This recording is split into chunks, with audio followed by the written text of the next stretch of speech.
Um, the United States Grand Prix has been on the minds of a lot of Formula One people recently. Texas and potentially New Jersey, or New Jersey and potentially Texas, Yes, whichever yeah. way you want to look at it.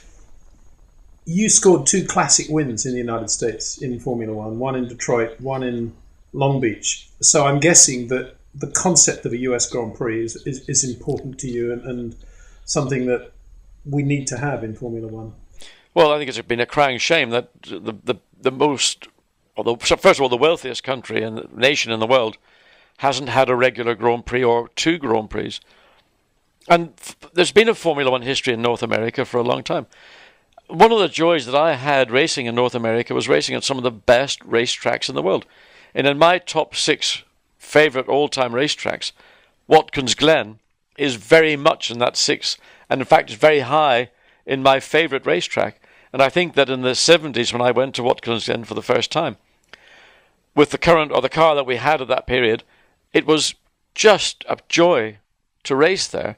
Fantastic circuit, combination of corners, good long straight, that very quick S's, on top of which it was still almost like the end of the hippie era, where you got that sort of Indian summer up in the Fingers Lakes, Watkins Glen region, Elmira, Ithaca, University part of that, up in New York State, close enough to New York City for people to make the trip up for the weekend.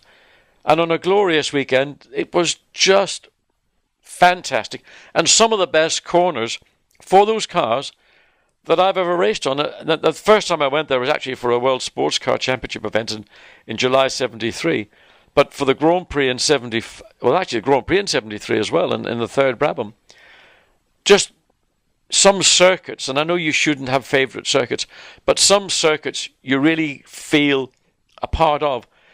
And I just loved the whole Watkins Glen experience, the racetrack, the atmosphere, staying in the Glen Motor Inn or the Seneca Lodge, going to North America at this time, because Europe was way, way behind in terms of, if you want to put it in blunt terms, going out shopping to shopping miles. We didn't have in Europe, certainly not in Great Britain, the kind of shopping miles that we have today, but they were the norm.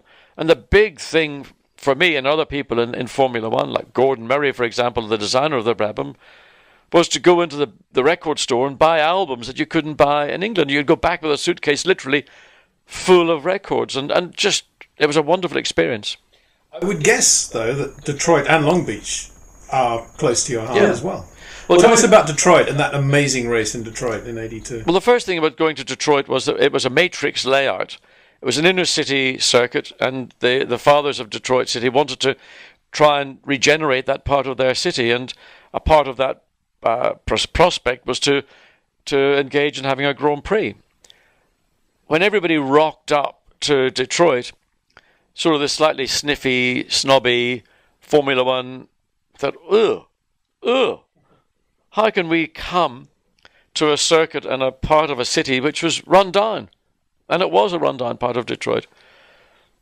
I took a slightly different perspective, and I thought, well, there's no point being maybe rude about somebody's city, because the city fathers are very proud of their city, and the population are very proud of their city. And I took the view that, well, I remember Motown music was a major part of the music scene, 70s and 80s. So I said, look, to me, coming to Motown City is fantastic because of all the music. And I'm delighted to be here. And for some reason, people saw me as being somebody who was actually being rather nice about their city and what was going on in it. And maybe the reward that I got was winning the Grand Prix, the inaugural Grand Prix. Well, it wasn't just a win, it was a sensational win from near the back of the grid. Well, the race was in two parts, because the first part, Patrese had gone off in turn one, and there's a red flag, so the race was then stopped. In that period when the race was stopped, Pierre Dupasquet, who was the boss of Michelin, came to me wherever the cars were, whether it was the grid or whether it was the pit lane, and said, John, use the Michelin tyre, the 05, which is the tyre in the Michelin range of tyres that was my preferred tyre. We had run the 06, which is a slightly softer tyre, not necessarily in compound, but just softer. We both, Nicky Lauda and I, started on the 06. But Pierre said, look, John, put on the 05. I don't know why he came to me and said that. And in fact, Teddy Mayer, who was running my car, wasn't actually around at the point Pierre said this. So I said to the guys on the car, look, well, would you put on the 05s? Because Pierre said put the 05s on.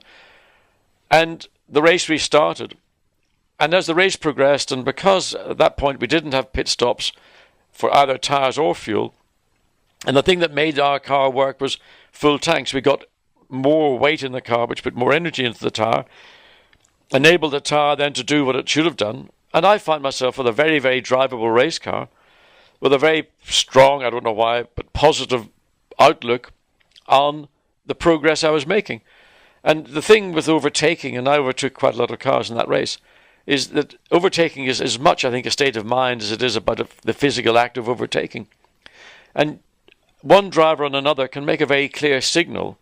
And I think if you look back on drivers who have been successful in overtaking, they don't come up behind a car and sort of sit there for 3 or 4 laps. They come up, execute, and move on. And I was able to do that. And by putting out that kind of very positive, clear message that I've caught you, it's not a matter of where am I going to pass you or if I'm going to pass you. I'm passing you. I'm going to pass you anywhere and everywhere on that racetrack. And in some cases, you can almost bully that other competitor into making it slightly easier than they ought to do, because they just say, look, this guy's so much quicker than me, and I don't want the pressure. I don't want that stress of having somebody on my gearbox for a series of laps, and I may be struggling with a car that's not particularly good anyway. So the power of overtaking is as much a mental power as it is the actual physical act. And I mean, during the race, I overtook 3 cars in 1 lap, of which one of them was my teammate, Nicky. And what I learned with Nicky as a teammate was that he's got very clear ideas about what's possible and what's not. And in some respects, he would be less flexible in that respect than I would have been. I was maybe an innocent lump, but, just coming up and passing. And he sat behind Cheever and Pironi for a number of laps. I caught up to Nicky and passed him, quick overtake. And he said afterwards, I said, okay, clever guy, past Cheever, past Pironi. And I passed them on that same lap. I passed Nicky. And he went, oh, you can pass. And then he then overtook Cheever and Pironi. But he was prepared to sit behind them because he had a preconception or whatever. It wasn't possible to pass. But by being shown that it was possible to pass, he then went, oh, you can pass. It's a similar situation, one suspects, to Jenson Button and Lewis Hamilton at Monza this year. When Lewis was stuck there for 5 or 6 laps, Jenson came up, 1 pass, straight through. And it's a good point you make. I mean, that incident, I don't know, I couldn't understand why Lewis, I know he's been coming off the back of so many issues and, being involved in minor on-track issues, collisions, bumping into somebody. I don't know what was going in through his mind, and it's been a difficult season for Lewis, and whether it's not lacking confidence, but he just was overcautious, and consequently, I mean, Lewis is an audacious racer, and I mean, overtaking, we've seen some of the most amazing overtaking maneuvers of any Grand Prix driver of any generation, but that one particular race stuck out as being a race where he was very cautious and unwilling, and of course Michael recognised that, and Michael did the very thing that I would do, catching and overtaking people. He gained the upper ground mentally and was able to use, as Michael has got, the skill and ability and guile to stop Lewis from overtaking. But Lewis had become stuck behind Michael, and it was Michael's pace that was determining Lewis's ability to some degree.